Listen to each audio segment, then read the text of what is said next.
안녕하세요. 김호준입니다. 김관진 인관비리 석방에 대해 인천지법의 김동진 부장판사는 자신의 SNS를 통해 형사수석부에 석방 결정에 대하여 법 이론이나 실무 측면에서 동료 법관들과 이야기 나눈 적이 있는데 석방 결정을 납득하는 법관이 한 명도 없다며 법관 19년째인데 이런 식의 구속 적부심은 본 적이 없다고 주장했습니다. 그러면서 특정 고위 법관이 구속 실무를 손바닥 뒤집듯 마음대로 바꿔놓고 있는데 그에 대한 비판을 왜 정치 행위로 폄훼하느냐며 이렇게 글을 맺습니다. 법조인들은 알고 있다. 그렇습니다. 제가 이야기 나눠본 법조인들도 같은 말을 했습니다. 법의 관점에서 도저히 이해할 수 없는 석방이다. 한편에선 신광열 판사에 대한 비판은 법원의 독립성을 해친다고도 합니다. 그런가요? 법원의 독립은 법관의 법과 양심을 권력으로부터 지켜주자는 것이지 정치적 의도를 의심케 하는 판결도 토달지 말라는 게 아니지 않습니까? 공동체가 지켜줘야 할 법과 양심을 저버렸다고 의심받을 판결을 내린 건 신판사 본인입니다. 오히려 입을 다물고 있는 게 공동체의 법과 양심을 저버리는 거죠. 김호준 생각이었습니다.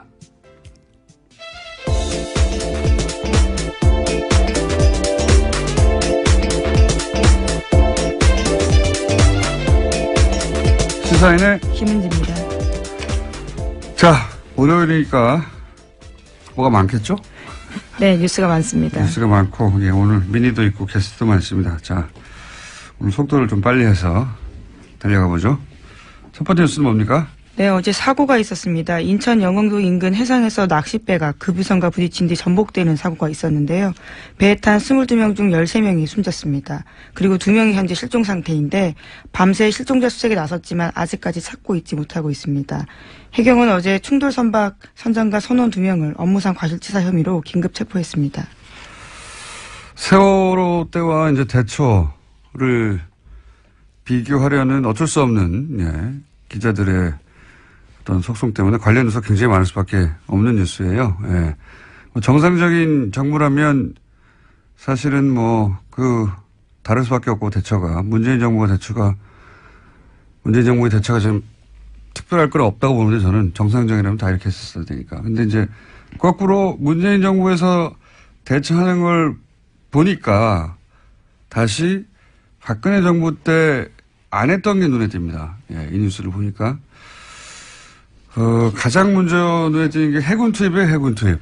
예, 이번에는 해군 함정이 16척인가요? 그리고 헬기도 투입되고, 그리고 해군 소속 잠수사들 20여 명 투입되고 즉각. 근데 당시로 되돌아 가보면 황기철 전 해군 참모총장이 통영함이 구조함이었거든요. 예. 출동 명령을 내리는데 상부라고만 표현됐는데 도대체 누가 정확하게 제재했는지는 안 나오고 상부가 출동을 제재하고. 근데 말이 안 되잖아요. 지금 조그만 이 낚싯배가 지금 사고가 났는데도 좀 배가 16척이 갔는데 그래서 구조 전문 함정인데 게다가 근처에 있었어요. 통영함. 출동 명령을 다시 내리죠. 예. 말이 안 된다고. 또다시 제지하면서 해서 못 갔는데 그러고 나서 이제 황 총장은 그해 사퇴합니다. 예. 사퇴를 당했다고 저는 보는데 당하고 그 다음 해에 곧바로 납품 비리로 구속이 돼요. 그리고 나서 1심, 2심 대법원 모두 무죄가 되긴 했죠. 예. 예. 되돌아보면 통영함 출동을 제지한 게 누군가. 제지할 수 있는 사람은 합참의장, 국방부 장관, 대통령, 세분밖에 없어요. 해군 총장이 배를 출동시키라고 했는데 왜 사고가 나서 못하겠단 말이죠. 그게 이제 괘씸해서 이 양반을 찍어내고 납품비리 만들어서 억지로 엮어 넣었다가 결국은 무죄가 됐지만 이때 누가 막았는지 왜 막았는지 저는 다시 한번 이야기돼야 되는 사안이라고 봅니다. 네. 거꾸로 이제 정상적인 대처를 보다 보니까 그때 왜 안 했느냐 하는 게 다시 되짚어 주게 되는 사건이고 앞으로 당분간 그런 얘기가 나올 거라고 봅니다. 예. 다음 뉴스는요? 네, 최윤수 전 국정원 2차장에 대한 구속영장이 지난 2일 기각됐습니다. 최 전 차장은 이석수 전 특별감찰관 등을 불법 사찰하고 문학의 블랙리스트 작성에 관여한 혐의를 받고 있는데요. 서울중앙지법 오민석 영장전담 판사가 밝힌 이유는 이렇습니다. 최 전 차장이 범행가담 경위와 정도에 비춰서 구속의 필요성을 인정하기 어렵다라면서요. 기각 사유를 밝혔습니다. 이건 참 저희가 이정렬 판사가 그렇지 않아서 준비되어 있습니다. 전 판사님이.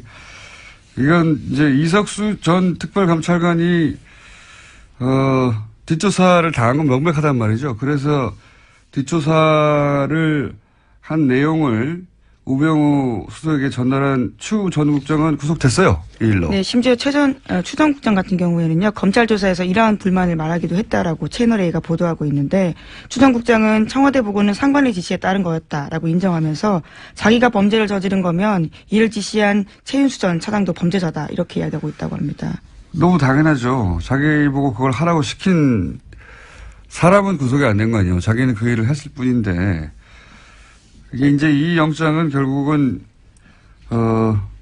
추 국장 이야기는 최윤수 전 국정원 차장이 시켜서 한 일인데 왜 나만 구속되느냐 이 말이고 법원이 이제 시킨 사람은 풀어준 건데 이게 이제 우병우 전 수석 영장으로 가는 징검다리였었다고 다들 이제 추정하는 건데 이걸 우병우 전 수석 영장이 발부돼서는 안 되니까 막은 게 아니겠느냐 이렇게 얘기들 할 수밖에 없는 상황인 거죠. 예. 이명박 정부에서는 김관진, 박근혜 정부에서는 우병우. 이 두 사람은 절대 구속되면 안 되는 사람이라고 봅니다. 네. 관련 영장이 계속 기각되고 있어요. 이건 이정렬 판사하고 제가 다뤄보겠습니다. 자, 다음 순서는 뭡니까? 네, 그래서 관련해서 계속해서 혐의가 나오고 있는데요. 우병우 전 수석 관련된 혐의입니다. 과학계에서도 블랙리스트가 작성됐다라고 JTBC가 보도했는데요. 박근혜 정부 시절에 우병우 전 수석이 이끌던 청와대 민정수석실에서 국정원을 동원해서 과학기술계를 감시했다라는 겁니다. 최소 300명 이상의 단체와 개인이 포함되어 있다라고 하는데 국정원 적폐청산 TF가 관련된 문건을 발견하고 검찰에 넘겼다라고 합니다. 아니 문화예술은 대중들에게 뭐 영화나 드라마가 영향을 끼치니까 그랬다고 하더라도 치더라도 과학계는 왜 그랬을까요? 예. 이런 건 무슨 어떤 특별한 계기가 있어야 되거든요. 예. 어떤 사건이 이들로 하여금 이런 발상을 하게 했느냐 굉장히 궁금해지는데 그 과학기술계가 갑자기 정보 비판을 한다든가 눈에 띄게 뭐 정보 비판은 어느 분야에나 있을 수 있지만 그게 이제 정부 차원에서 개별적으로 뒷조사를 시켜야 되겠다 할 만큼이면 무슨 계기가 있을 텐데 저는 그 계기가 궁금하고요. 일단 세월호 관련 사건이 아닐까. 당시에 정부 대처에서 과학계에서도 비판이 많았었거든요. 계기가 궁금합니다. 계기가. 이런 짓을 했다는 건 박근혜 정부라면 그럴 수도 있겠다 싶은데 왜 했을까? 그게 궁금하다. 1차 보도니까 이것도 역시 이제 우병우 민정수석실에서 했던 거니까 그리로 가는 혐의가 추가가 된 겁니다. 추가가 된 건데 왜 했을까 궁금합니다. 저는. 신기해요. 자, 다음 수는요. 네, 429조 원 내년도 나라 살림을 두고요. 아직까지도 국회에서 통과되지 못하고 있습니다. 지난 2일까지 통과됐어야 하는데 아직까지 지지부진한 상황인데요. 특히 여야는 문재인 대통령 1호 공약인 공무원 증원을 두고요. 팽팽하게 맞서고 있습니다. 민주당은 원안보다 1,500명 줄여서 1,500명 증원을 제시했지만 자유한국당에서는 7,000명 안팎, 국민의당에서는 8,000에서 9,000명 정도를 주장하고 있습니다. 지금 국회에서 한참 이걸로 싸우고 있는데요. 예. 문재인 정부의 공약 관련된 예산은 통과시키지 않겠다는 게 지금 야당의 의지인 거죠. 실제로는 다른 게 중요한 게 아니라.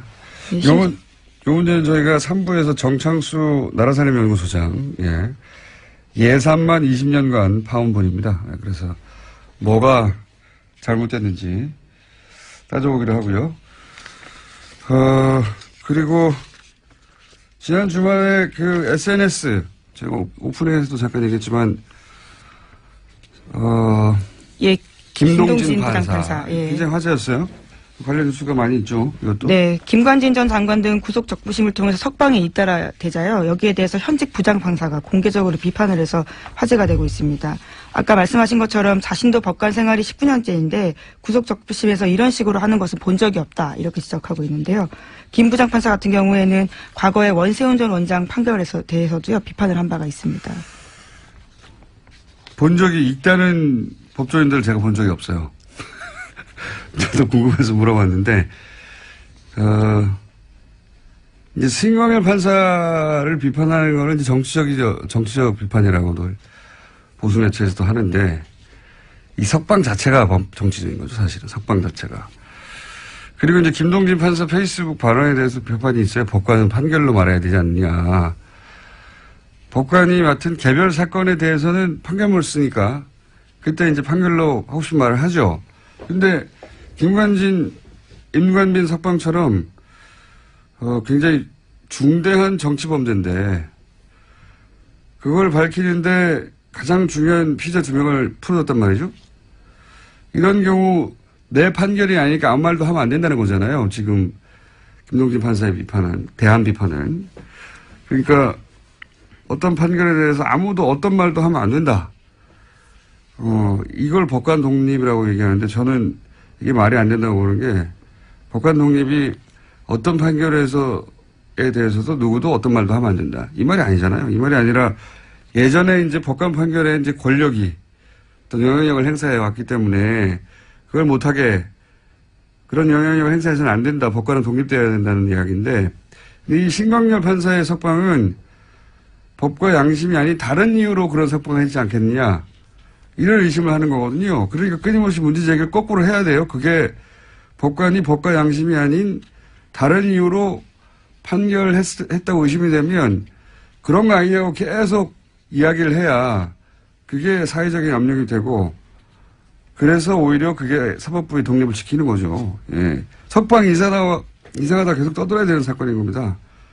이거 법과 양심 이해의 요소 아닙니까? 이런 판결 내린 거. 이렇게 계속 떠들어야 법관의 독립이 실제 유지되는 거죠. 이걸 못하게 하는 건 좀 말이 안 된다고 보는데 저희 그래서 김동진 판사에게 급히 어제 인터뷰 요청을 하였으나 거절당했습니다. 언젠가 한번 꼭 모시고 싶습니다. 다음 뉴스는 뭡니까? 네, 박지원 의원이 안철수 국민의당 대표에게 DJ 정치를 왜곡한다라고 비판했습니다. 안 대표가 김대중 전 대통령을 언급하면서 통합을 강조하자 이에 대해서 반박을 한 건데요. 박지원 의원이 자신의 페이스북에다가 쓴 글입니다. 그렇군요. 바른정당에 이어서 이제 그럼 국민의당은 어떻게 되냐 싶어서 뉴스가 많이 나오는데, 저 개인적인 생각인데, 개인적으로는 안철수 대표 호남계는 함께하기 힘들 거라고 저는 봅니다. 왜냐하면은 안 대표는 이제 호남 베이스의 정당만으로는 집권이 불가능하다 이렇게 판단한 것 같고 그래서 탈호남 그리고 영남 베이스 유승민 결합을 해서 지방선거 이후에 자유한국당이 이제 돈속되지 못할 거라고 보고 그때 소위 중도 보수 자리를 선점하고 있겠다 그런 거거든요. 그 자리 그래서 이제 영호남 화합하고 합리적 보수 또 바람이 새네 오늘 또 적자로 나서겠다 이런 그림이고 호남계는 왜 자기들이 그런 보수 정당의 미끄럼이 돼야 하느냐. 안철수 대권을 위해서 왜 우리가 그런 짓을 해야 하느냐 이거거든요. 예. 정치적 노선도 다르고. 이제 거기에 예로 들어진 게 김대중 전 대통령이었어요. 다시 한번 서로 이제 굉장히 목소리를 높인 건데요.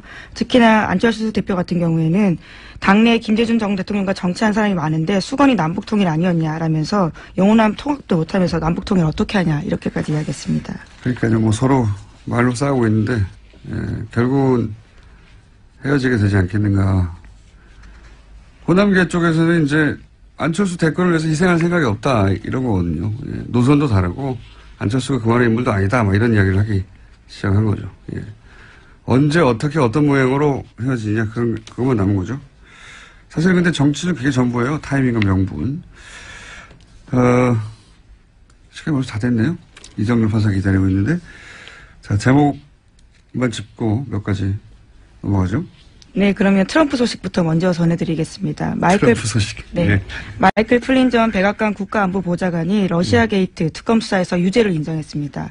그러자 트럼프가 자신의 트위터에다가 남긴 글이 있는데요. 이것이 오히려 트럼프의 발목을 잡고 있습니다. 플린이 부통령과 연방수사국에 거짓말을 했기 때문에 내가 해임했다 이렇게 밝혔는데요.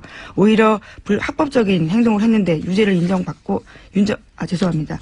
플린이 합법적으로 행동했는데도 유죄를 인정하고 감형받으려 하는 것이 부끄럽다 이렇게 이야기를 한 건데요.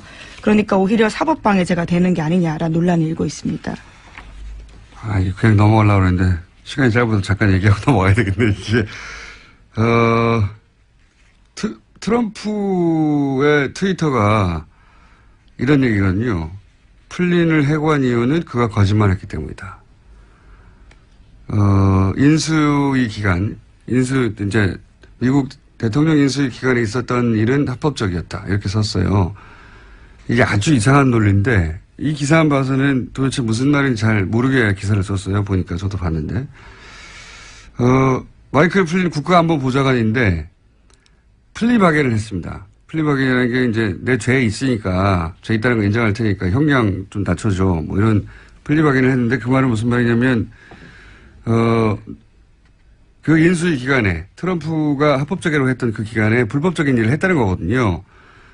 근데 트럼프가 이제 플린을 해고한 게 거짓말을 했기 때문이라고 했는데 이게 왜 이상한 논리냐면 트럼프 말은 플린이 불법이 있었던 것처럼 FBI 거짓말을 했다는 거예요. 그 기간에. 네, 앞서서 그랬다라는 거죠. 불법이 있었던 것처럼 불법이 없었는데 트럼프가 트위터에서 하고 싶었던 말은 자기는 잘못이 없는데 플린이 마치 불법이 있었던 것처럼 자기를 모함했다 이런 소리예요. 모함했다. 그래서 해고했다. 이런 논리 전개인데 자기가 잘못이 없다는 걸 트럼프는 강조하다 보니까 이게 논리가 꼬인 거예요. 왜 꼬인 거냐면 플린은 그때는 러시아 개입이 없었다고 주장했거든요. 그러다가 지금은 아니다. 있다고 바꾸는 중이에요. 그러니까 트럼프 논리대로 하면 러시아 개입이 없었다고 한 게 거짓말이 되는 겁니다. 그렇죠. 그래서 사법방해죄가 된다라는 지적이 나오고 있습니다. 러시아 개입이 있었다가 사실이라는 말이 되는 거예요. 트럼프의 말은. 이해가시나? 자가당착인데? 이게 이해가 안 가실 수도 있어요. 말을 연속해서 바꾸다 보니까 스스로 발이 꼬이고 있는 겁니다. 예. 플린이 거짓말한 걸 트럼프가 알고 있었다는 것도 또 문제가 되는 거예요. 왜냐하면 트럼프는 자신이 조사를 하던 자신을 조사하던 FBI 국장이 있잖아요. 코미 국장. 해고했잖아요. 큰 문제가 됐는데, 그러니까 플린을 조사하던 코미를 해고했는데, 플린이 거짓말한 걸 알고 있었다는 것은 죄가 있는 플린을 조사하던 코미를 해고했으니까 FBI 사법 행위를 방해한 게 된 거죠. 어쨌든 트럼프 트위터 다시 한번 해야 되겠습니다. 이게 무슨 말인지 이해할까 모르겠네요. 이해가실까? 거짓말을 하다가 결국은 자기한테 굉장히 불리한 트위터를 썼다. 이거예요. 거짓말을 하다가 연속으로. 이거 다시 한번 해야 될 것 같습니다. 자, 오늘 여기까지 하고요. 어쨌든 논리가 정반대로 꼬였다는 거고. 여기까지 해야 되겠습니다. 시사인의 김은지였습니다. 감사합니다. 네.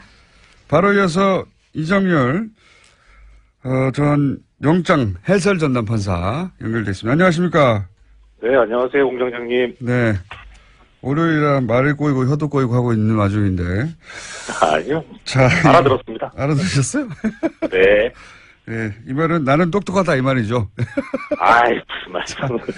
자, 우선 시간 역순으로 네. 최윤수 국정원 2차장 영장이 기각됐습니다. 이거 예상하셨던 바입니까? 그게 쉽지는 않았어요. 아마 청취자님들도 마찬가지일 텐데 당연히 풀리지 않겠냐 생각을 하셨을 거고 저도 비슷했는데 일단은 어떻든 풀리든 안 풀리든 간에 이종명 전 차장하고 아까 언급하셨던 최윤수 전 차장하고 같이 가지 않겠나라는 생각을 했어요. 한쪽이 풀리면 다른 쪽도 풀리고 한쪽이 들어가면 다른 쪽도 들어가고 이랬었을 것 같거든요.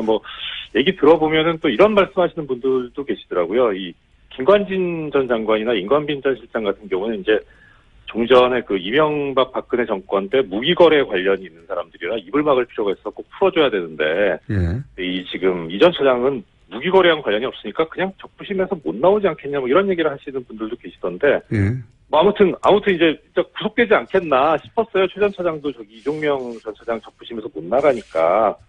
근데 김영수 대법원장 얘기가 딱 나오고 나니까 이거 이렇게 되면은 영장 청구 기각될 수도 있겠다. 그러니까 이게 김 대법원장 발언이 어떻든 외견상 보면은 뭐 이렇게 영장 판사들이든 누구든 간에 일선 판사들이 하는 걸 이제 뭐 존중하겠다 이런 뜻으로 해석이 되잖아요. 자, 이게 이제 너무 많은 사건이 한꺼번에 벌어져가지고 많은 사람들의 이름을 거론하시는데 대법원장이 무슨 말 했는지도 모르는 분들이 많거든요. 예. 예. 대법원장이 이제 그 법관의 독립을 해치는 지나친 판사 판결에 대한 비판은 자제해달라는 네. 취지의 말씀하셨죠. 그게 이제 신광열 판사에 대한 비판이 많다 보니까 네. 뭐 언론적인 얘기만 하지만 법관의 독립을 존중하자 이런 취지의 얘기를 했어요. 그죠? 대법원장이. 네네. 그렇죠.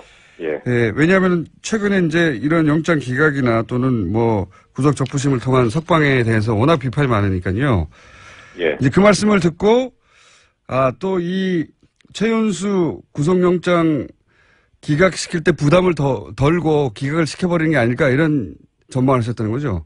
그렇죠. 뭐 예. 판사들이 용기를 얻었을 것 같다. 용기를 얻었을 것 같다. 잠깐만요. 김동진 부장판사의 SNS에 대해서는 어떻게 생각하십니까? 이거 왜 비판하지 말라는 거냐? 말도 안 되는데, 예, 그렇죠. 일단 뭐 거의 다 맞는 말씀이에요. 저 동의하고요. 예. 그러니까 특히 이제 구속적 부심 결정이 잘못했다라고 비판하는 거는 당연한 이야기고, 그 20년 가까운 경력 가진 현직 부장이 보더라도 이상하니까, 그러니까 예. 그렇게 썼는데, 이게 이제 여기에 대해서 뭐 또 김동진 부장의 이야기에 대해서 비판하는 얘기가 또 좀 나오던데 보면, 예. 뭐 언젠가 기회가 되면 말씀드릴지 모르겠지만 이게 서울중앙지방법원에서 한 구속적 부심 결정이잖아요. 예. 그러니까 이런 식으로 하게 되면은 중앙지방법원이 우리나라에서 차지하는 위상이, 우리나라 법원에서 차지하는 위상이 상당히 커요. 거의 뭐 선도적이거든요. 예. 일선 법원 중에 제일 크니까. 그래서 중앙법원에서 하게 되면은 다른 법원에 그 미치는 영향 파급 효과가 상당히 크거든요. 기준점이 그러니까, 되는 거죠. 기준점이. 그죠? 그렇죠. 예. 그래서 김동진 부장 입장에서 보면 지금 김동진 부장이 무슨 업무를 맡고 있는지까지는 제가 잘은 모르겠지만 어떻든 다른 판사들을 봤을 때 이게 지금 앞으로 구속적 부심이 이제 큰일 난 거예요. 긴급체포 위법하다고 이런 식으로 해버리면 뭐 심지어 이제 변호사 몇 분 만나보니까 변호사들 이제 신났다. 이런 식으로 다 풀린다 이제. 신났다 뭐 이런 얘기 하더라고요. 예. 그러니까 김동진 부장 입장에서 보면은 이거 이제 자기들 업무하고 관련이 있는 거예요 이제는. 그러니까 단지 이게 뭐 무슨 뭐 법관은 판결로만 말했는데 이런 문제가 아닌 거죠. 자기하고 관련이 있어요. 그러니까 거기에 대한 비판은 전혀 타당하지 않고요. 그리고 그 이제 대법원장 발언에 대해서 김동진 부장이 또 얘기를 한 게 있던데 그 부분은 막 김 부장 같은 이제 뭐 양심적이고 정의로운 판사 입장에서는 사실 이 대법원장 발언이 좀 답답할 거예요. 언론이니까. 예. 그렇죠. 예, 뭐 적폐청산이 시급한데 언제 지금 이런 거 지금 뭐 이렇게 옹호해선 되겠느냐 이렇게 생각이 드는데 그거는 내부에서 이제 그 김 부장 같은 그런 그 견해일 것 같고 언제 시간이 있으면 말씀드리겠지만은 제가 보기에는 크게 뭐 염두에 둘 만한 이야기는 아니지 않나 싶거든요. 그냥 원론을 얘기했을 뿐이다. 네, 그렇죠. 그리고 그렇게 얘기할 수밖에 없는 상황이고요. 또 그리고 대법원장 입장에서는 그러니까 크게 뭐 염두에 둘 필요는 없고 오히려 그 대법원장 얘기 중에 이제 뭐 정치적인 그 목적을 가지고 이렇게 법관의 판단에 대해서 비난하는 거 옳지 않다 이렇게 하고 있는데 정치적인 목적 갖고 있으면 안 되죠. 예. 그런데 우리 같은 일반인들은 정치적인 목적이 없잖아요. 그러니까 하면 되죠. 열심히 하면 되죠. 아니, 근데 석방 자체가 정치적 의도를 가지고 한 게 아니냐고 의심받는 거 아닙니까? 법리로 이해가 그렇죠. 안 되니까. 예. 맞습니다. 이미 석방이 정치적인데 그걸 비판하는 게 안 된다는 건 말이 안 되는 것 같고요. 예. 네. 시간이 있을지 모르겠다고 계속 말씀하셨는데 시간이 있은 적이 없어요, 저희가. 그러게요. 오늘은 그러면 간단하게 하나만 정리를 하고 내일이나 모레 다시 하죠, 또. 네, 알겠습니다. 연결해서 하겠는데. 예. 이 최윤수 국정원 2차장을 이제 기각될 거라고 예상했던 사람들의 이때가 계속 기각됐던 게 우병우 전 수석과 관련된 건 다 기각됐으니까 네. 이 구속영장 청구도 기각될 거라고 이렇게 생각을 했단 말이죠. 이건 이제 법리는 네네. 모르고 예. 계속 계속 이어진 정치적 상황 속에서 그렇게 예상을 했는데 법리적으로 볼 때 최윤수 국정원 2차장을 기각하는 게 맞는 겁니까? 여기까지만 딱 하고 다음 시간에 다시 하죠. 더 말씀드리면 잘못됐죠. 아까도 말씀하셨지만 영장 기각 이유를 보면 가장 중요한 게 이제 피의자의 범행 가담 정도와 경위에 비추어서 구속하기는 이제 적당하지 않다는 거잖아요. 근데 추국장은 부하 직원인데 구속됐잖아요. 똑같은 일을 했는데. 그러니까요. 그러니까 도대체 어느 정도 돼야 이 가담 정도와 경위가 중하다고 보는 거냐라는 건데. 근데 말씀드린 대로 그 형평성에도 안 맞고 그래서 잘못된 건데 어떻든 해놨으니까 이게 참 이제 앞으로 어떻게 될 것인가도 보면 우병우 전 수석 같은 경우에는 본인도 체념한 것 같았거든요. 숙명이라면 받아들이겠다 이런 말도 했잖아요. 예. 그래서 거의 다 이제 구속이 이번엔 되는 거구나 싶었던 것 같은데요. 네. 그죠? 그렇죠. 왜냐면 그런데 이렇게 되니까 부하 직원이 구속됐는데 상사는 풀어줄 수 없다는 게 본인도 법조인 출신인데 그렇죠. 그렇게 생각했을 텐데 의외로 풀어주니까 깜짝 놀랐을 것 같아요. 그렇죠. 그런 것 같아요. 그랬을 것 같아요.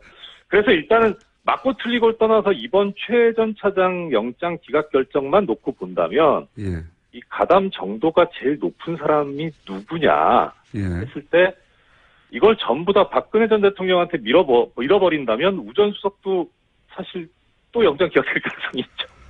그렇게만 보면. 그래서 지난번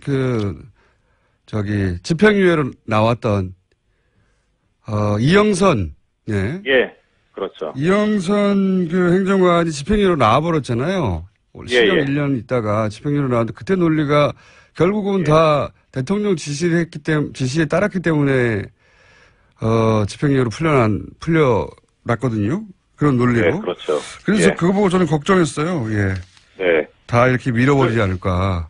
맞습니다. 그 문제는 이제 그 재판을 한 재판부가 나중에 박근혜 전 대통령의 재판까지 하게 된다면 논리가 일관돼야 되니까. 그거는 큰 문제가 어쩌면 안 될 수도 있어요. 왜냐면 결국은 박근혜 전 대통령이 다 시킨 거 아니냐 이렇게 가면 되니까. 박근혜 전 대통령 빠져나가기 힘들다 보고 다른 관계자들 중에 중요 관계자들 이렇게 빼고 있는 게 아닐까. 이런 의구심을 일반인들이 갖는 거죠. 그렇죠. 자, 오늘은 여기까지 한번 해보고요. 그 외에도 사실 많아요. 구속 적부심이 누구는 석방되고 누구는 석방 안 되고 이런 일이 계속 벌어지고 있거든요. 그러니까 저는 김동진 부장판사도 열받은 것 같아요. 우리 보고 어떻게 하라는 거냐 앞으로 그러면. 그렇죠. 어떤 기준으로 하라는 거냐. 당장 사건 밀려올 겁니다. 엉망진창이 되고 있는 거죠 지금. 동의합니다. 맞습니다. 자, 여기까지 하고요. 나머지 누가 석방되고 누가 석방 안 됐는지 이런 일이 왜 벌어졌는지는 내일 또 다시 연결하겠습니다. 오늘 말씀 여기까지 듣겠습니다. 감사합니다. 고맙습니다. 이정열 전 부장판사였습니다. 지나는 국민 여러분 안녕하십니까. 여러분의 귀염둥이 MB 인사 올리겠습니다. 국민 여러분 세월이 정말 빠릅니다. 벌써 이게 12월입니다. 이제 이 2017년도 한 달밖에 안 남은 것이다. 2017년 병신년. 참 이런 식으로 참 오랜만에 불러보네. 병신년. 이상하게 입에 붙네 이게. 모쪼록 얼마 남지 않았지만은 2017년 병신년 건강하고 행복하게 잘 마무리하시 바란다는 말씀만 진심을 담아서 국민 여러분께 드립니다.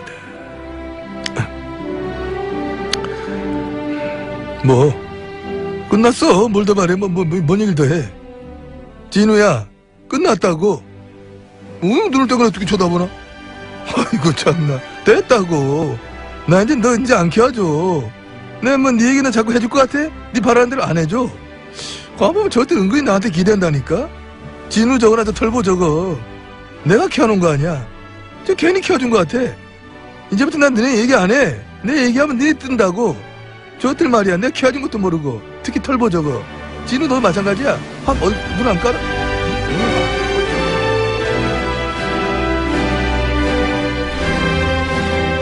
시사인의 주진우 기자 나왔습니다. 안녕하십니까? 네. 안원구 전 대구지방국세청장님 나오셨습니다. 안녕하십니까? 예, 안녕하십니까? 소개를 꼭 다시 해야 되나 싶긴 한데, 두 분을. 어쨌든 두 분이 나와 계시고, 오늘 또 이제 얘기할 내용은, 좀 오래된 내용인데, 다시 되짚어 볼 필요가 있습니다. 왜냐면 여기에 또 비자금이 또 동원됐다는 의혹이 있기 때문에, 뭐냐면은, 이명박 전 대통령의 사저, 그리고 박근혜 전 대통령의 사저, 네, 내곡동 땅이죠. 그리고 평창 땅이고, 네. 요 두 사저에는 공통점이 있다. 네, 사저 구입 관련해서. 이 사저 부지 관련해가지고 공통점이 있다는 건데, 우선 이명박 전 대통령 사저는 사실 특검까지 갔던 사안이라, 예. 그리고 이 내곡동 사저의 특검은 여기 나와 있는 주진우 기자의 취재로 사실 시작된 겁니다. 네. 특검 전문이에요. 주진우 기자가. 특검 몇 건 했어요. 네. BBK 특검과 네. 내곡동 땅 특검 그리고 김어준 총수와 공동으로 선관위 디도스 사건. 네. 선관위 디도스 사건 특검. 제가 했던 것을 기억해 주시기 바랍니다. 네. 특검 유발자. 자, 그런데 이 내곡동, 이명박 전 대통령 내곡동 사저 구입권은, 약간 각도를 달리해서 바라보면, 이거 이명박 전 대통령이 땅 투기한 거 아니야? 예. 기획부동산 아니었어, 이명박 전 대통령의? 그런 점이 있습니다. 상당히 농후합니다. 네. 그때 특검은 이제 구입 자금에 집중했거든요. 네, 구입 자금도 이상합니다. 많은, 그보다 훨씬 더 근본적으로 이 땅은 원래 본인 땅인데 이렇게 쿠션 맞고 돌아와가지고 이거 그때 그린벨트를 다 풀고 나중에 닦아 올라가면은 부동산 투기 이익을 보려고 했던 거 아닌가? 이런 의혹이 있어요. 사실 내곡동 그 사저터 내곡동 땅을 찾게 된 이유가 제가 그 동네에서 밥을 먹는데 이명박 대통령 주변 사람들이 내곡동 주변의 그린벨트 땅을 마구 사들이고 있다는 증언이 있었어요. 그리고 그 부동산 업자를 저도 만나봤습니다. 네. 야밤에 새벽에 같이 갔어. 네. 그리고 그 사저로 그 예정지 뒷부분에 예비군 훈련장이 있었어요. 그런데 군이 자꾸 와서 예비군 훈련장을 옮기려고 했어요. 그러니까 내곡동 사저가 이명박 대통령이 들어오고 그리고 예비군 훈련장이 사라지면서 자연스럽게 그린벨트가 풀려서 거기가 상업지구나 주택지구로 바뀌면서 막대한 시세 차익을 얻는다. 그게 이명박 대통령 주변에서 갔던 그 시세 차익만 얻는 것이 아니라 그 아들에게 그렇죠. 그 땅을 그 우회 증여, 네. 그렇죠. 증여를 해서 그 또 차익을 아들한테 그냥 넘기고 국가 예산을 거기다가 또 얹어가지고 아들한테 물려주려고 한 그런 정황이 있는데. 자, 이게 이제 오래된 사건이라 이게 이제 포괄적인 내용이고 좀 자세히 들여다보겠습니다. 자세히 들여다보면 이명박 전 대통령은 단순히 한 가지 일 때문에 이 일을 한 게 아니고 그렇습니다. 굉장히 복합적으로. 그분은 그렇게 꼼꼼하시고 위대하신 분입니다. 그러니까 이게 지금은 비자금 얘기만 계속 나오거든요. 그 땅 구입할 때 돈을 누가 줬다는데 그 사실이 아니라는데 이런 얘기만 나오는데 그건 제껴놓고 그것도 한 덩어리 있습니다. 그 이전에 이 땅은 이명박 전 대통령의 임기 중 마지막 기획부동산이 아니었나 싶은 의혹이 있어요. 이 땅은 2004년과 2005년 박안무개 씨가 매입합니다. 그런데 이분은 서울시에서 산하기관이었죠. 서울시정개발연구원 팀장을 지냅니다. 이명박 시절에 이 땅을 탑니다. 그리고 이명박 서울시장 시절에 서울시 산하 공무원이 이 땅을 사요. 그리고는 2010년 1월 15일에 그 박 팀장이 유안무개 씨라는 사람한테 그냥 증여합니다. 여기서부터 정말 골 때립니다. 이게 당시 사건이 여기까지는 안 갔거든요. 그렇습니다. 예. 여기까지는 안 가고 돈 어디서 샀냐에 특검이 맞췄는데 생각해 보세요. 이명박 서울시장이 되고 난 다음에 그린벨트로 묶여있던 땅을 이명박 서울시 산하의 공무원 한 사람이 사요. 그렇죠. 그런 다음에 대통령이 된 다음에 이 땅을 유모 씨라고 하는 밥집 하던 분에게 줍니다. 그냥. 그리고 거기는 주택가가 아니라 거기는 산이에요. 야산이 되어서 그린벨트 지원있기인데 그 집만 그린벨트를 풀어줘요. 이렇게 배꼽으로. 그러니까 땅이 쭉 이렇게 쭉 있으면 볼록 들어간 그렇죠. 배꼽처럼. 조그만 땅만 딱 그린벨트 풀어줍니다. 그죠? 네. 배꼽으로 거기만 그린벨트가 풀려가지고 거기가 고급 한정식 집에 들어옵니다. 그 당시 수양이었죠. 그 네네, 한정식 이름이. 네. 그 이상한 부분을 좀 말씀해 주세요. 총장님 또. 그 수양이라는 한정식을 한정식 집입니다. 그 대지로 풀어줌으로써 그 가격이 완전 급등을 하죠. 그 당연히. 땅에. 예. 전부 다 옆에는 그린벨트인데 고기만 볼록 튀어나오게 예. 풀어줍니다. 그거까지만 해도 너무 이상한데 그 뒤를 그 땅을 이시영 씨가 사게 하고 예. 그 주변을 경호실에서 또 삽니다. 이게 왜 이상한지 설명해 주세요. 그 경호실에 사는데 그 총 들어간 돈이 54억으로 돼 있는데요. 예. 그 대지는 공시지가가 14억으로 돼 있었고요. 그런데 11억에 사죠. 예. 이시영 씨는 공시지가보다도 낮게 사는 것이죠. 그러니까 적어도 절반 가격으로 사는 그렇습니다. 겁니다. 이시영 씨는 그러니까 이 밥집 하시던 분이 땅을 공짜로 받았잖아요. 20몇 억 땅을 그냥 공짜로 받아요. 이런 신기한 일이. 그런 다음에 이 땅을 이시영 씨는 그 공시지가도 안 되는 돈으로 사요. 예, 예. 실제 그 금액이 한 반값으로 사는 거죠. 실제 그 반값으로. 예, 그리고 그 뒤에 또 더 이상한 것은 뒤에 이때 동원된 돈이 비자금이다. 예. 라는 이제 수사를 특검이 한 거예요. 그렇습니다. 근데 우리는 그 돈이 비자금인 건 당연하고 애초에 이 땅 누구 거야? 이것이 질문을 다시 해야 된다. 그렇습니다. 예? 그렇게 사고로 더 이상한 건 주변 땅이죠. 그 주변 땅을 이제 경호실에서 실제로 공시지가가 한 4억밖에 안 되는데 예. 43억을 주고 삽니다. 임야거든요. 그린벨트여서 아무것도 쓸 수 없는 집이거든요. 거기다가 땅이거든요. 맹지예요. 맹지요. 길이 없는 맹지였어요. 예. 저도 제가 이 내곡동 사자터를 발견하고 그 옆에 10평짜리 땅이 나왔어요. 근데 너무 싸가지고 제가 알박기로 원두막을 지으려고 살려고 그랬었어요. 맞다. 그때 저희가 미친 사람이었거든요. 그래가지고 지금 안하고 청년이 플란다스 이렇게 하는 것처럼 이거 알박기로 사자. 그랬을 텐데 너무 이상하죠. 정리하면 원래 그린벨트여서 예, 굉장히 싼 땅이죠. 예. 개발 여지가 없기 때문에 그린벨트이기 때문에 네. 산이에요. 산. 거기다가 조그만 땅을 하나 삽니다. 서울시장 시절에 서울시 공무원 누군가가 예, 누군지는 알고 있습니다. 저희도 삽니다. 그걸 산 다음에 대통령이 된 다음에 이 땅을 어떤 아주머니에게 팔아요. 파는 게 아니라 줘요. 줘요. 그냥 줍니다. 준 다음에 그 기간 동안 거기서 한정식을 하라고 하면서 그 기간만 그 땅만 그린벨트를 풀어주죠. 네. 예. 그걸 이시영 씨가 그 땅값이 절반 가격으로 사요. 그렇습니다. 그런 다음에 그 주변 땅들은 10배 넘는 가격으로 10배 넘는 가격으로 세금으로 삽니다. 누가 사느냐? 경호실에서. 네. 그래서 합쳐놓으니까 이 땅값이 확 올라가죠. 54억으로 됐는데, 근데 좀 신기한 게 있는데요. 이분들이 그냥 확 산 게 아니라, 수양이라는 한정식 집의 주인이 처음에는 80억에 바깥에다 내놓는 척을 해요. 네. 근데 그 땅이 맹지고 그린벨트인데 누가 80억에 사겠어요? 말도 안 되는 거죠. 네.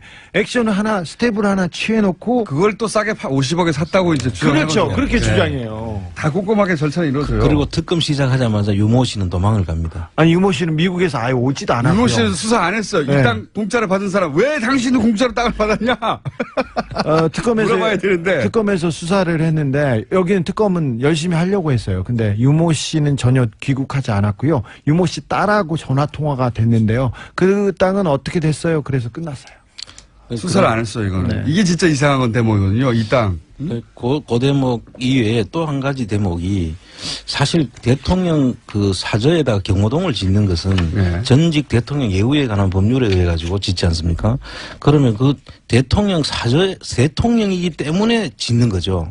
그런데 대통령 아들이 딴 땅에다가 경호동을 짓는다는 것은 있을 수 없는 일이죠. 네, 이거 유사일에 처음이었을 겁니다. 증여 어차피 사서 지을 거 아들한테 줘야 되니까 증여세 회피 이게 논란이 있었죠. 사전 증여죠. 그것도 있죠. 그러니까 아들이 산 땅은 아주 싸게 사고 네. 나머지 땅들은 크게 비싸게 샀어요. 정부 돈으로. 근데 정부 돈으로. 그러면 생각해 보시면 아들은 정부 돈으로 주변 땅을 높은 가격으로 산 것을 증여받게 되는 건 나중에. 그렇습니다. 만약 이게 특검에 안 들어갔다면 증여받게 되는 것이었고 여기서 끝나면 모르겠는데 이 땅이 나중에 그린벨트를 풀 거다. 예. 대통령, 왜냐면 대통령 사저니까 당연히 풀어줘야 되죠. 대통령이 왔다 갔다 해야 되잖아요. 주변들로 다 왔다 갔다 해야 되고. 그래서 그러면 이 내곡동 땅이 땅값이 확 원래 그린벨트로 묶여있던 게 그린벨트를 풀면서 확 올라갔을 때 누가 이득을 보느냐. 그 주변 땅 소유자들이죠. 그 주변 땅 소유자들의 혹시 이명박 친인척이 없느냐? 이미 이상득 씨가 농장을 하고 있어요. 농원 500m 거리에서. 그리고 오세훈 전 시장 부인도 거기서 큰 땅을 가지고 있는데 더더욱이 그 주변에 땅 거래가 많았습니다. 그런데 이명박 대통령 주변에서 가차명으로 다 많이 샀어요. 수서, 내곡동, 세곡동 일대를 다 샀어요. 그러니까요. 예.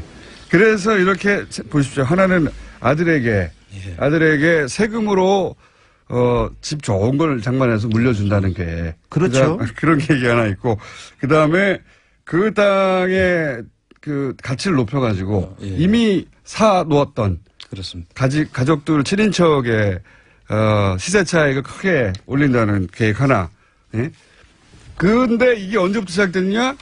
서울시장 취임할 때 이미 시작된 거 아니냐. 이렇게 계획성 있고 이렇게 부지런한 사람들이 있습니다. 네. 그래서 이명박 대통령 관련해서는 항상 1차 방정식이 아니고 고차 방정식으로 풀어야 됩니다. 한 세 가지 종류의 이득을 동시에 얻을 수 있는 그런 의혹이 있는 게 이명박 전 대통령의 사전 매입이에요.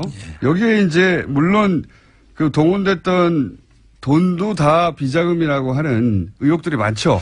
예, 그 돈 얘기를 조금 해야 되는데 2013년 5월 24일입니다. 원래 5월 23일이라고 했다가 거짓말이 들통나서 죄송합니다. 거짓말이 들통나서 5월 14일로 바뀌었는데 특검에서 이제 이렇게 그 얘기를 했어요. 그 구이동 이상은 씨 집 베란다에서 현금을 6억 원을 받아가지고 그 10,000원권으로 네. 6억. 얼마나 많습니까? 보스턴 가방과 노트북 가방, 여행용 가방에 들고 와가지고 청와대 붙박이장에 넣어두었다가 김아무개 행정관이 나중에 보관했다가 주었다 이런 식으로 얘기를 했는데 이게 이제 알리바이를 그렇게 구성했어요. 그렇죠. 자, 이시영 씨가 왜 이시영 씨 돈을 큰아버지 집에 뒀는지 모르겠는데 큰아버지 집 베란다에 두고 있다가 6억을 쌓아놓고 그걸 받아가지고 청와대에 넣었다가 이거 줬다는 거예요. 그렇죠. 말도 안 되는 소리죠. 알리바이 자체가. 근데 그 옆에 있었다는 큰아버지, 큰어머니 그 박아무지개 씨가 그 특검 수사관이 물어보니까 돈 6억 원을 저기서 주셨죠? 그러니까 저희가요? 금시초문인데요. 네, 금시초문이라고 얘기했었어요. 이빨이 안 맞았죠 이때. 네. 근데 그 만들어진 2013년 5월 23일.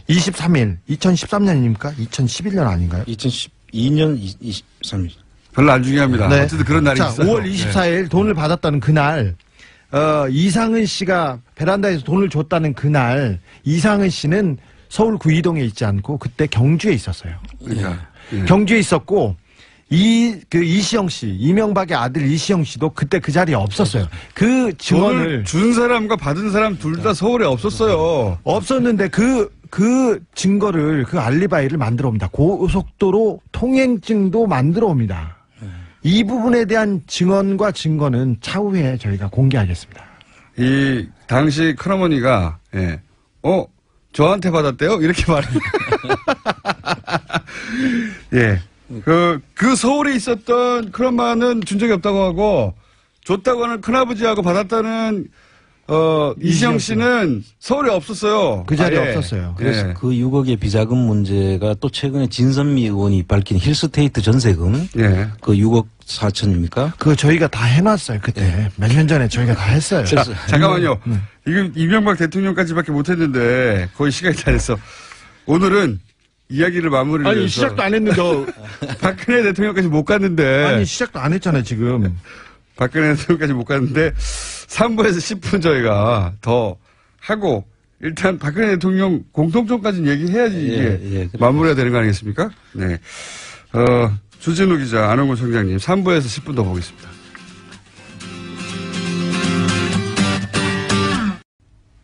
자,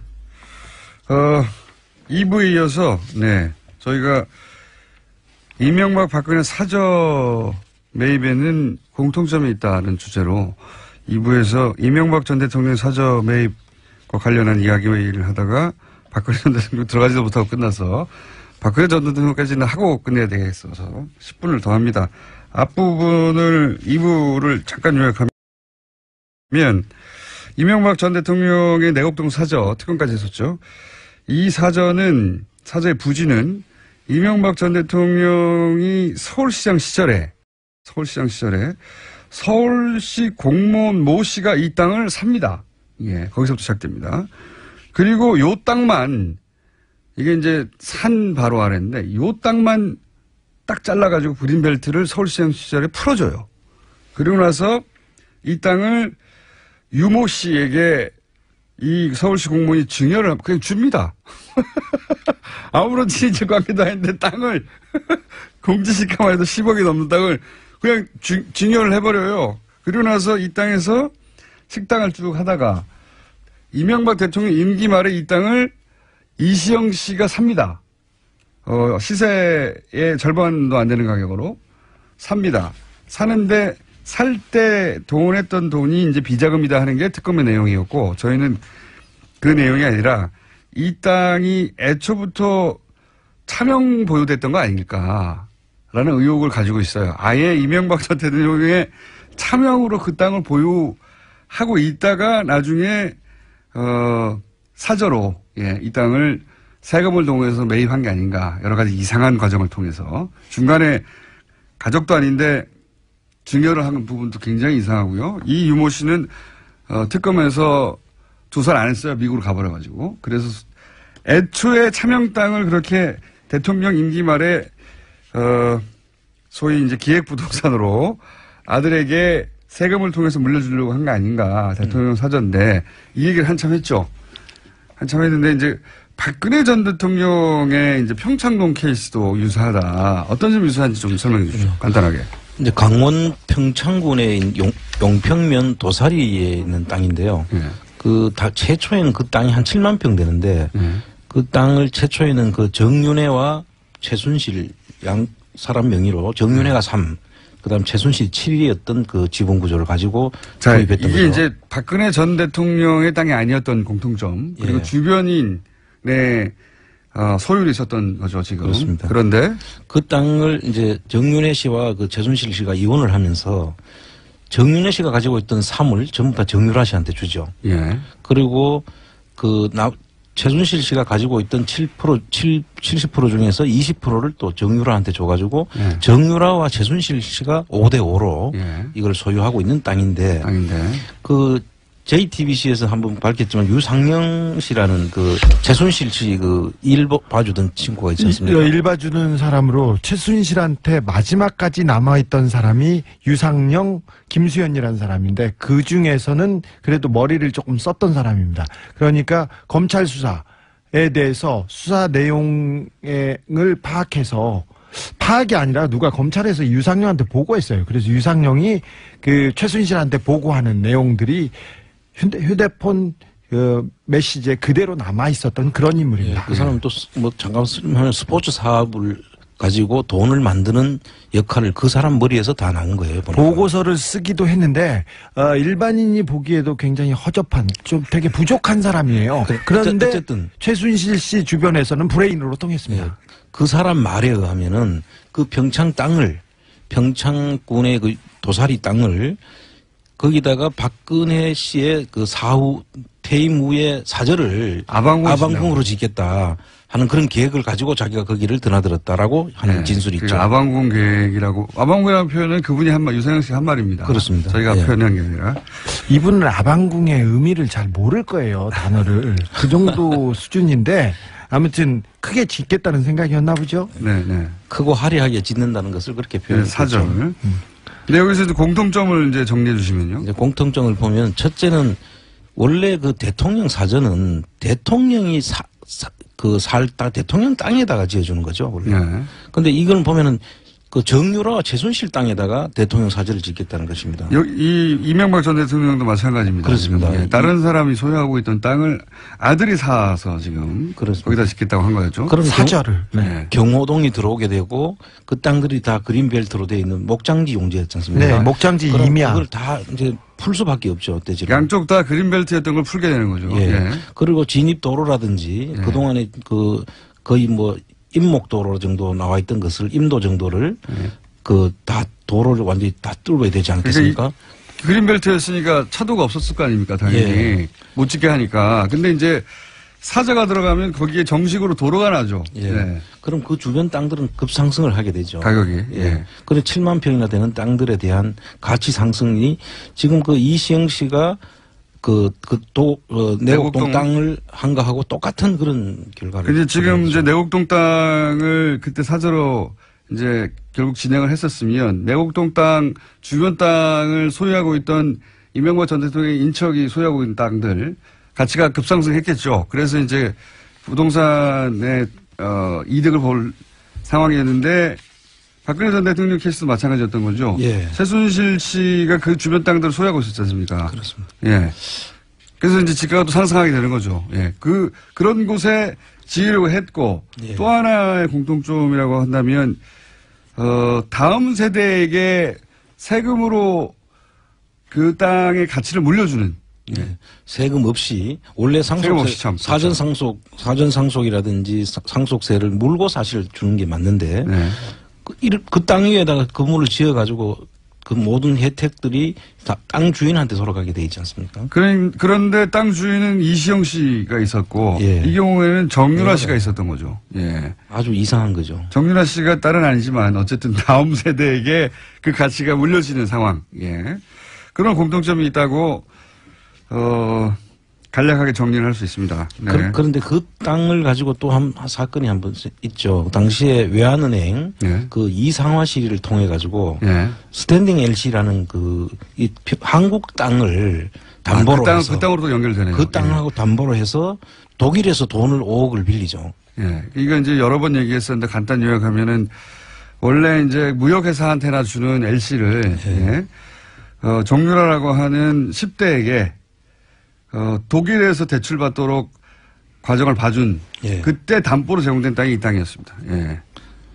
참 여러 가지가 다 연결되어 있습니다. 자, 그런데 그건 공통점이고 저는 이제 재수사가 이루어져야 되는 대목은 이 사저의 애초 이명박 전 대통령 사저 부지 내곡동 땅 이 땅의 원소유주가 이명박 전 대통령이 아니었냐 차명소유 아니었냐 부동산이 그 부분을 지금 검찰이 수사를 해야 되는데 그때 미국으로 갔던 유모 씨 그러니까 그 사저 부지에서 식당을 운영했던 한동안 그 네. 유모 씨에 대해서 검찰은 어디까지 조사가 말한 그때 특검에서 수사를 하려고 했는데 연락이 닿지 않았습니다. 근데 미국에 가서 미국에서 네. 근데 유모 씨하고는 연락이 안 닿고 유모 씨의 딸과 연락이 닿는데 그렇게 영어를 잘하는 사람이 아닌데 끝까지 영어로 대답을 해가지고 네, 조사에 한계가 있었어요. 오늘은 여기까지 하겠습니다. 이거 수사 내곡동 수사 다시 해야 된다. 자, 지금까지 시사인의 주진우 기자, 감사합니다. 안원구 전 국세청장이었습니다. 감사합니다. 예, 감사합니다. 자, 이어서 지금 국회에서 예산안 처리가 이루어지고 있는데 법정 시한을 넘겼습니다. 법정 시한이 어제 그저께였거든요. 넘겼습니다. 합의안 도출에 실패하고 있는데 뭐가 문제인지 나라살림연구소 정창수 소장 연결해서 물어보겠습니다. 안녕하십니까 소장님. 네, 안녕하십니까. 네, 이게 왜 안 되고 있는지 쟁점부터 정리해 주십시오. 6개가 마지막 결정이 남았었는데요. 네. 이제 4개는 사실은 좀 소소로 넘어갔고 2개가 지금 중요합니다. 예. 일자리 안정자금하고 공무원 증원. 예. 이 2가지에서 크게 걸렸고요. 세금에서도 2개 걸려있긴 하지만 이 2개가 핵심이라고 볼 수 있습니다. 구체적으로는 이제 정부안이 공무원 숫자를 12,000명 증원해야 한다고 하는데 그리고 여기서 한 1,500명 정도는 절충안을 제시했는데 자유한국당에서는 이거를 7,000명으로 줄이자 이런 거죠. 네. 국민의당이 한 9,000명 정도 얘기는 하고 있습니다만 네. 전반적으로 공무원을 늘리는 정책이 이 정권 정책의 주요한 것 중에 하나라고 생각하고 예. 거의 반토막을 내려고 하고 있는 것 같습니다. 그렇군요.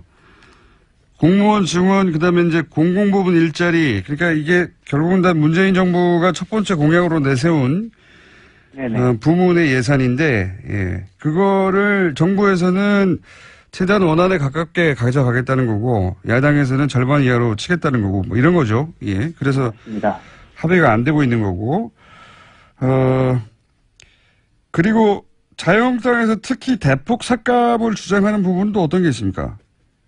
구체적으로 들어가서. 복지 재원 뭐 이쪽 부분을 특히 많이 잘라내려고 하던데. 그러니까 이제 이 공무원은 돈도 돈이지만 이제 그 숫자 이제 최저임금 관련해서 지원하는 3조 원 되는 부분들에 대해서 예. 이 부분을 최대한 줄이고 또 내년에 한해서만 지원하는 걸로 하자고 하는 제 주장입니다. 근데 지금 정부 여당 입장에서는 이제 그 이후에 어떻게 될지 모르는데 내년 한 해로 한정된다는 건 굉장히 그 위험하다 이렇게 지금 보고 있습니다. 그렇군요. 이게 구체적으로 들어가면 이제 한도 끝도 없는 얘기인데, 자, 이 과정에서 대부분 이제 예산 가지고 싸울 때 보면은, 명분은 그럴듯한데 자세히 들여다보면 이제 황당한 경우가 있잖아요. 예. 관전을 쭉 하셨는데 황당하게 삭감된 예산 혹은 이거는 잘 삭감됐다는 예산 좀 구분해서 어떤 게 있습니까? 뭐 일단은 전 그게 그런 것 같습니다. 첫 번째는 저희 아동수당이나 이 기초연금 같은 경우에 예. 그 지금 이제 반대하는 논리가 그 선거 이후에 하자는 거거든요. 선거 이후에. 예, 대부분의 경우에는 선거 때 오히려 좀 안 했으면 좋겠는데 아니면 하는 그런 생각들이 드는데도 막 밀어붙이는 경우가 대부분인데 예. 이번에 참 특이하게도 선거 때 증액을 반대하는 아주 굉장히 희한한 상황이 지금 발생을 했습니다. 그러니까 야당에서는 하긴 하는데 선거 이후에 해라. 선거 전에 하면 여당 인기가 너무 올라가지 않냐 이런 논리인가요? 한마디로?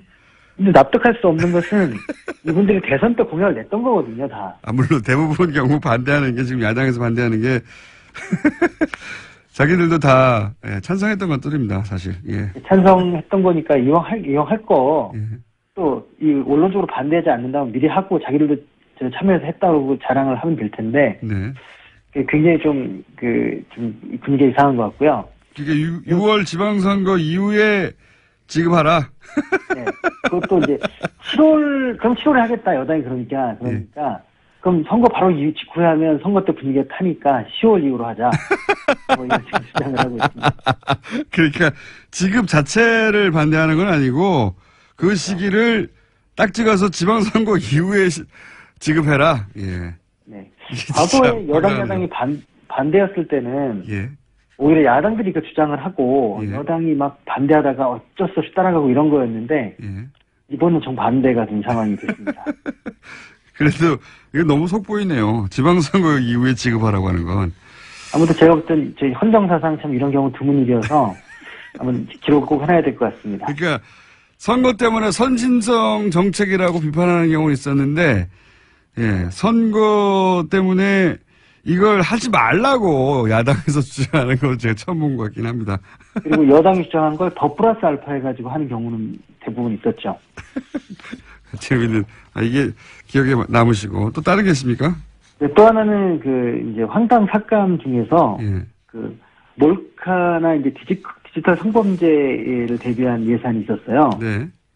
근데 이제 이거를 예결위에서 이제 심의를 하면서 이제 문재인 정부가 이게 디지털 성범죄와 전면전 선포하고 예. 영상을 지운다든지 이런 절차가 좀 복잡하고 하니까 이런 부분을 빨리 좀 진행하자 해서 예산을 편성했는데 예. 법적 근거가 없다 이래가지고 이걸 전액 삭감을 주장을 했어요. 그래서 이거 왜 삭감을 주장하죠? 이거는 반대할 이유가 없는 것 같은데요. 예, 제가 볼 때는 이번은 아까 앞에 말씀드린 거하고 비슷하게 예. 국민들이 지지하거나 하거나 이런 거 별로 상관하지 않는 것 같아요. 왜냐하면 굉장히 국민들이 지지하는 정책이거든요. 그렇죠. 누구나 반대할 이유가 없는 정책인데요. 예.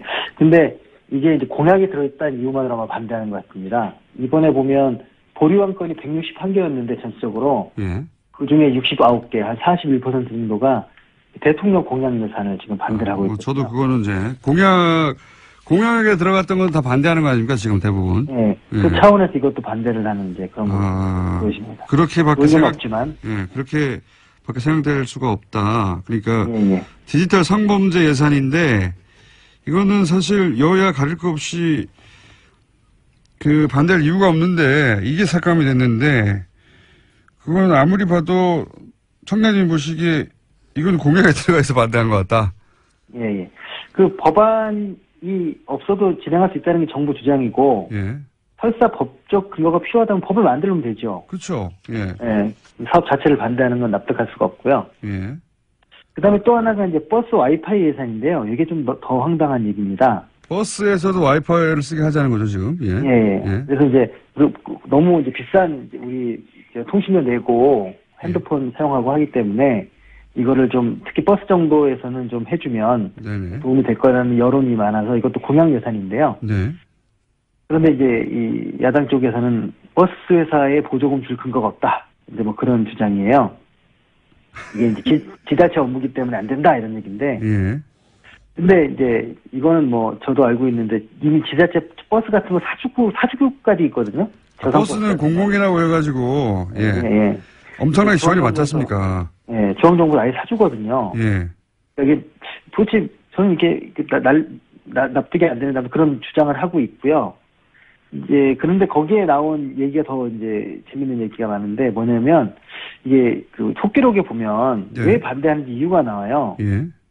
그 이제 과학기술정보통신부 이제 실장이 예. 이걸 해야 된다는 주장을 하니까 이제 김기선 의원이란 분이 이게 젊은이들 때문에 쓴다고 하니까 젊은이들이 못 쓴다고요? 하니까 하면서 예. 버스에서 핸드폰을 하게끔 권장하는 거 이거는 별로 안 좋은 거 아니냐. 국가에서 이걸 왜 권장하느냐. 애들이 핸드폰 갖고 놀면 교육상으로 안 좋다. 이제 뭐 그런 이유로 이걸 반대합니다.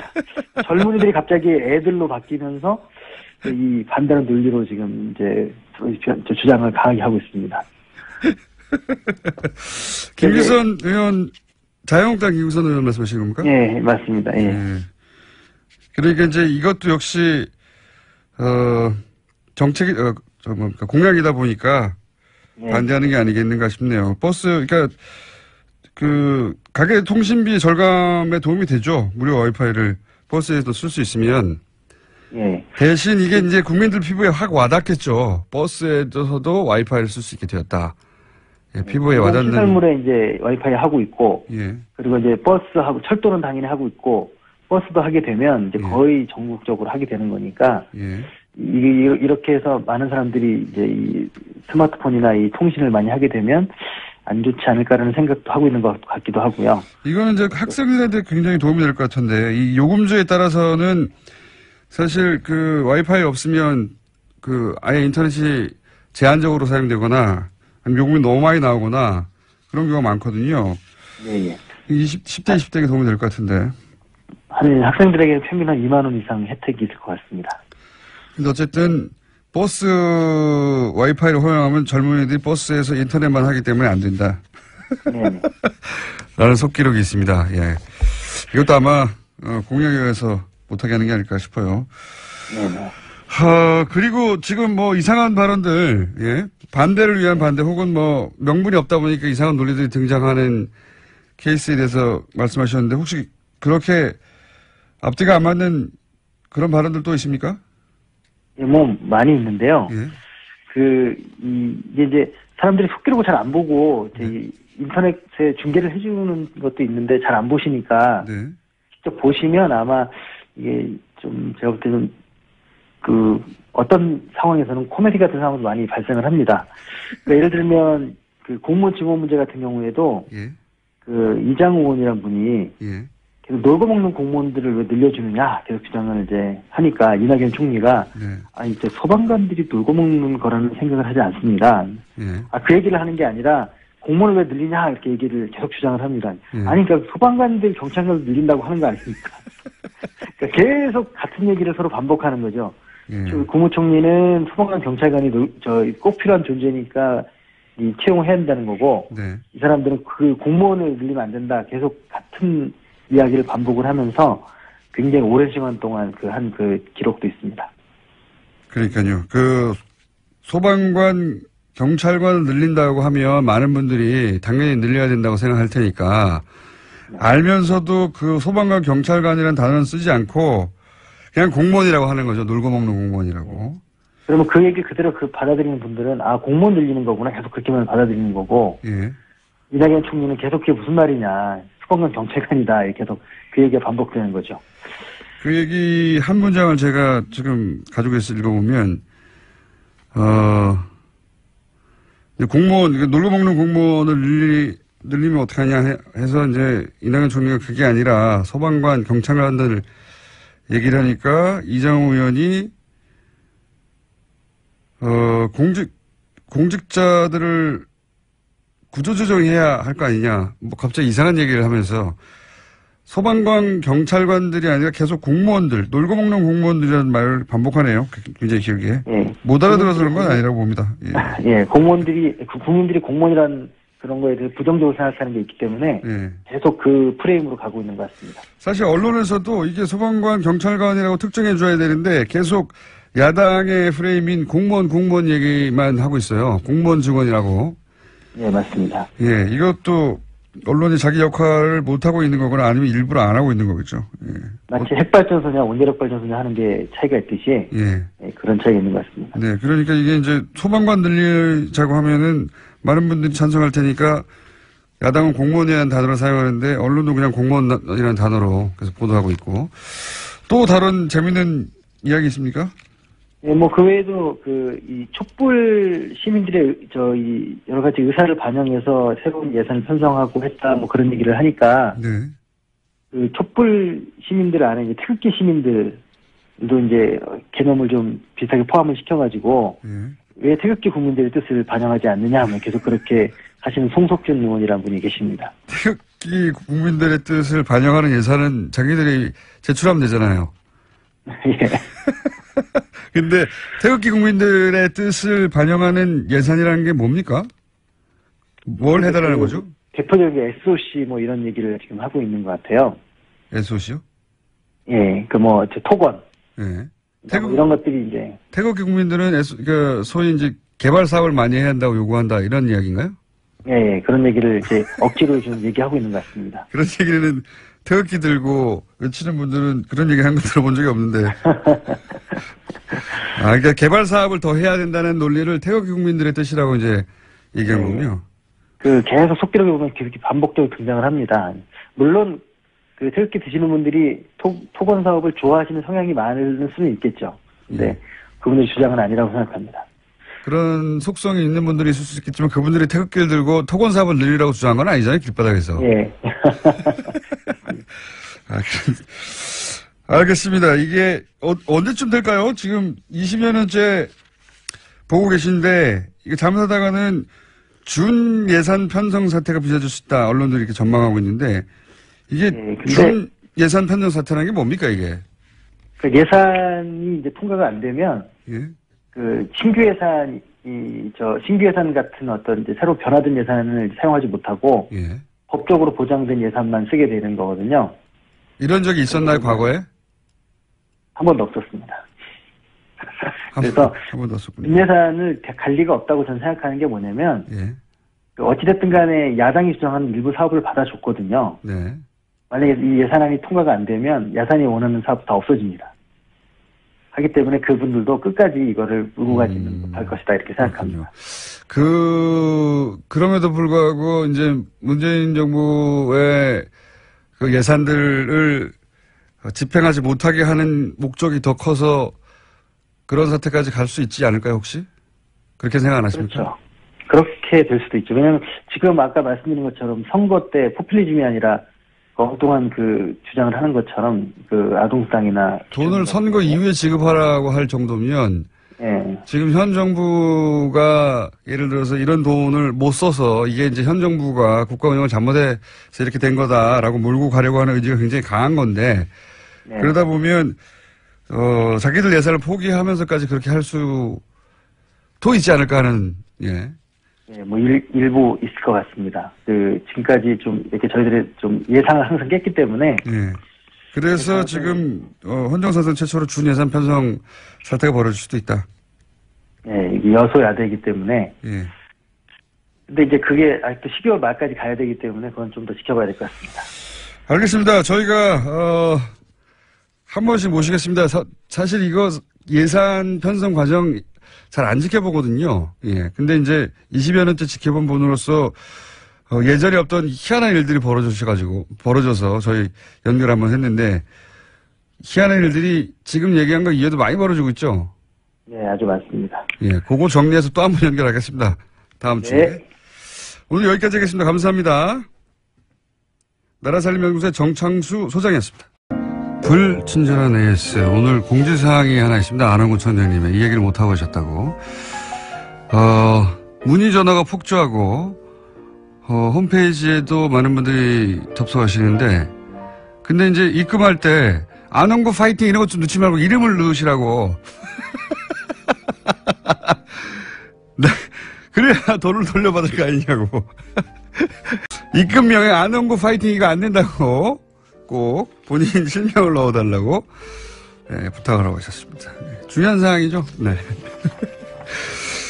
그리고 이런 문자가 왔네요. 삼시세끼 고기를 먹는 혈관미남. 제 혈관이 튼튼하긴 합니다. 네, 혈관미남 처음 들어보는 별명이라 소개했고요. MB의 반격이 시작된 듯합니다. 댓글들이 심상치 않아요. 특히 김관진 풀려난 이후 안보 관련 뉴스에 따로 몰려다닙니다. 맞습니다. 정확하게 보신 거고요. 예. 저도 체크 중이고 데이터를 지금 축적해서 분석하고 있습니다. 네. 좋은 점도 있습니다. 네. 어떤 점이 좋으냐? 거기에 사용됐던 아이들도 다 등록하고 있거든요. 등록해놓고 예전에 시발단 추적하듯이 추적하고 있으니까. 지금 이제 선창위로 사고, 이것도 이제 때로 몰려다니고 있어요. 뭐, 문재인 정부의 대처도, 별 다른 게 없지 않느냐, 혹은 더 못하지 않느냐고 뜬금없이 세월호 끌어와가지고 때로 몰려달리는 댓글들 시작됐습니다. 네. 몇 가지 사안들이 있습니다. 보스턴인데요. 저희 교회 이름이 저수지 교회입니다. 왜 저수지라고 했을까요? 네, 저수지 교회. 자, 트럼프 얘기 알아들었어요.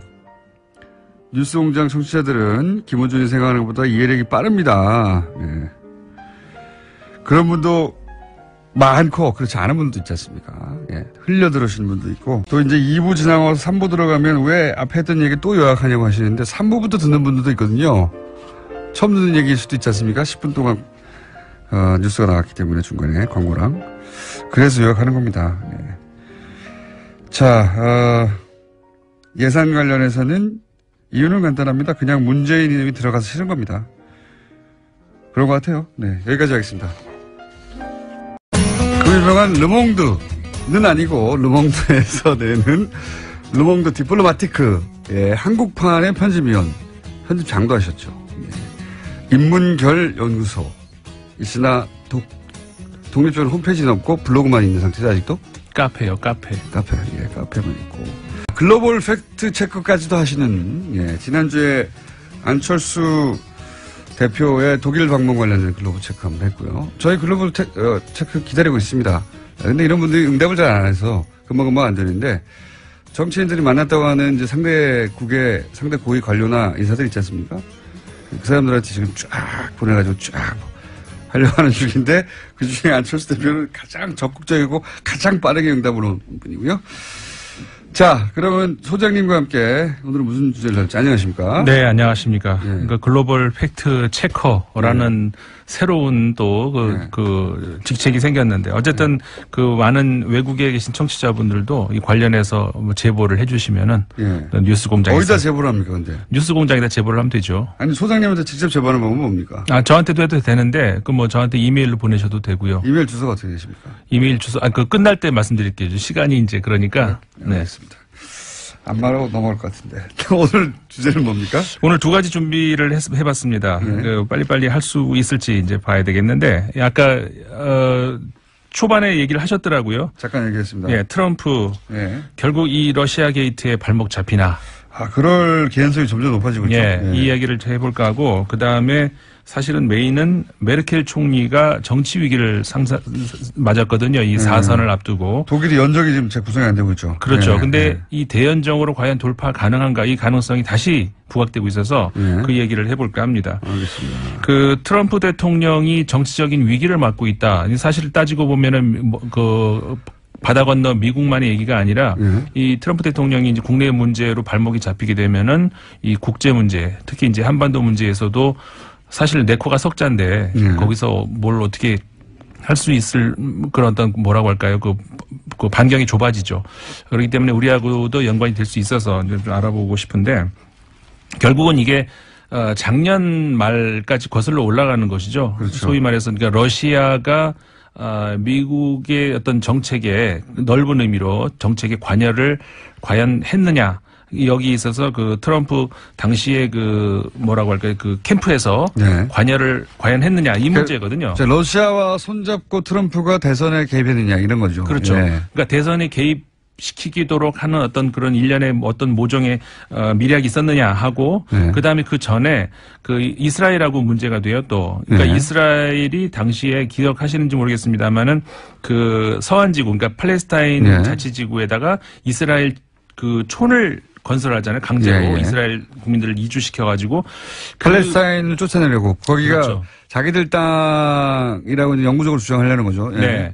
그렇게 하면서 이제 미국의 당시 오바마 정부에서 이거는 그 제재를 해야 된다라는 그 전 세계적인 그런 그 유엔에서 움직임이 일어나서 오바마 정부도 그거를 막질 않죠. 그런데 그거를 그 트럼프 현 대통령의 사위인 쿠시너가 유대인이라는 거죠. 미국 언론에서는 이것과 연관을 시키던데, 그래가지고, 이스라엘에 대한 그 제재안을 막도록 그 어떤 국제사회에서 이렇게 손을 쓰는, 그러니까 그 안에는 러시아까지 포함이 되는 것이죠. 그러면서 러시아에 대한 제재안도 그때 있었는데, 그것까지 같이 연결해서 이렇게 뭐라고 할까요? 세트로 풀어주는. 그렇죠. 이런. 오바마가 러시아 우리가 이제 대북제도만 하는데, 오바마가 러시아 제재를 해놓은 걸 풀어주는데. 그렇죠. 그런 대가로 해서 이스라엘도 같이 풀어주자. 이거는 뭐 그런 추측이죠. 이런 것이 있지 말이 꼬인. 월요일 날은 꼬이는 날입니다, 원래. 그러니까 이제 요약하면 대선을 유리하게 이끌려고 러시아의 도움을 받았느냐. 그리고 그 대가로 러시아한테는 또 러시아를 끌어들여서 그 이스라엘의 요구를 들어줬느냐. 어쨌든 러시아를 끌어들였냐 이겁니다. 그렇죠. 그 문제에 있어서 이제 앞에 그 우리 공장장이 얘기하셨던 글로 연결이 되면 되죠. 그래서 이제 지금 뮬러 특검이 그 플린 전 그 안보 보좌관을 조사를 하는 과정에서 소위 말해서 그 양형 거래라고 하잖아요. 플리바겐이라고. 내가 조금 사실관계를 인정을 하면은 좀 감해줄 수 있다. 요거는 본인 찾아보니까 한 5년 이상 형을 받을 거를. 그렇죠. 집행유예나 한 뭐 6개월 이내로 줄일 수 있는. 그러니까 충분히 플린 전 보좌관 입장에서는 할 수가 있죠. 사회적으로 끝장날 수 있는 사안을 풀어낼 수도 있기 때문에. 그래서 거래를 한 거죠, 거래. 본인의 그 유죄를 그 실토를 했다. 우리나라도 이거 있어야 돼요. 아니, 물론 뭐 비공식적으로는 암암리 그런 게 있다고 하는데. 공식적으로 있죠. 공식적으로 있어야 된다고 봅니다, 저는. 아예. 글쎄, 공식적으로 그거는 또 다른 법적인 문제니까. 더 큰 범죄를 잡아내기 위해서 보통 이걸 쓰잖아요. 그렇죠. 일종의 거래인데. 아무튼 그렇게 되면서 플린이 인정을 해버렸단 말이죠. 근데 여기에서 이제 트럼프 대통령 측이 발끈을 하고 트위터에다가 글을 남긴 것이 거꾸로 발목을 잡는다. 그렇죠. 두 가지 면에서 이제 발목을 잡게 된 것이 첫 번째는 그러니까는 법적으로 대통령이 관여를 할 수 없는 그런 어떤 그 사법적인 행위에 관여를 한 것을 인정할 거리 돼버리는 것인 것. FBI 수사를 방해한 게 되는 거지. 그게 이제 문제가 되는 왜냐하면 것이고. 당시에 FBI 국장을 잘라버렸기 때문에. 그 다음에 그거는 법적인 문제가 아니라 두 번째는 논리적인 문제가 되는데 공장장이 말씀 잘하셨어요. 그 다시 한번 기회를 드릴 테니까 다시 한번 얘기를 해보세요. 저는 아침에 시도에다가 반만 성공했으니까. 수장님 한번 해보십시오. 제가 들어보고 저보다 나은지 볼 테니까. 그러니까 논리적으로 이게 성립이 안 되는 것이 감사 어떻게 되냐? 나도 헷갈리네. 다시 한번 해보세요. 이게 뭐냐면은 플린은 그때는 러시아 개입이 없다고 했어요. 없다고 했는데 지금 트럼프는 플린이 거짓말을 해서 잘랐다고 그랬거든요. 그러면 있는 게 진실이 되는 거잖아요. 그렇죠.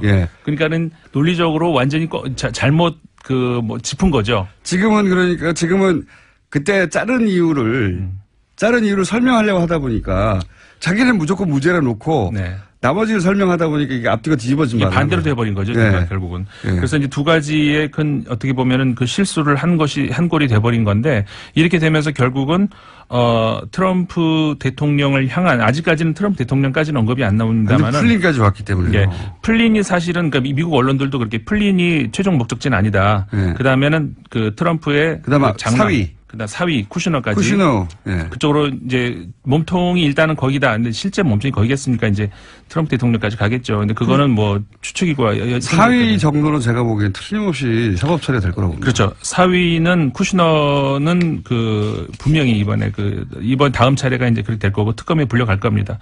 이렇게 되면은 그러니까 트럼프 대통령 입장에서는 정치적으로 최대의 위기에 몰리는 그런 상황이 곧 조만간 오게 된다 이거죠. 사위는 너무 많은 일들이 연루되어 있더라고요. 예. 네, 그렇죠. 그래서 사위까지 가면 그 다음에는 딸이고요. 그러면 이제 트럼프 대통령 남게 되는 거죠. 그렇죠. 자, 그런 건 우리가 지켜봐야 되고, 예.